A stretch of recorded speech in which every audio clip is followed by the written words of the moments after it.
ক্রিকেটের মাঠে বলারদের কাঁপানো তামিম ইকবাল, কিন্তু ব্যালটের মাঠে এসে কি একটু কনফিউজড?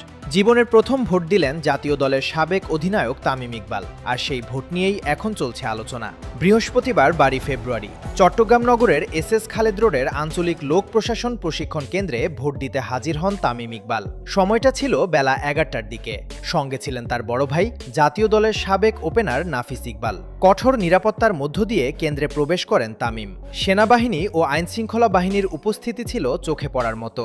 ভোট দেওয়ার পর সাংবাদিকদের সামনে হাসি মুখে তামিম বলেন, সুন্দর পরিবেশে ভোট দিলাম, খুব ভালো লাগছে। নিজের পছন্দের প্রার্থীকে ভোট দিয়েছি। কিন্তু এখানেই শেষ নয়। ভোট কেন্দ্রে গিয়ে দেখা যায় আর কোথায় ব্যালট ফেলবেন সেটি নিয়েও কিছুটা দ্বিধায় ছিলেন তামিম। কখনো কর্মকর্তারা দেখিয়ে দিচ্ছেন, কখনো সাংবাদিকরা ইশারা করছেন। প্রশ্ন উঠছে, দেশের সাবেক অধিনায়ক, জীবনের প্রথম ভোট, কিন্তু এত গাইডেন্স কেন? ক্রিকেট মাঠে সিদ্ধান্ত নেন সেকেন্ডের ভেতর, কিন্তু ব্যালটের মাঠে একটু থমকেই গেলেন তামিম।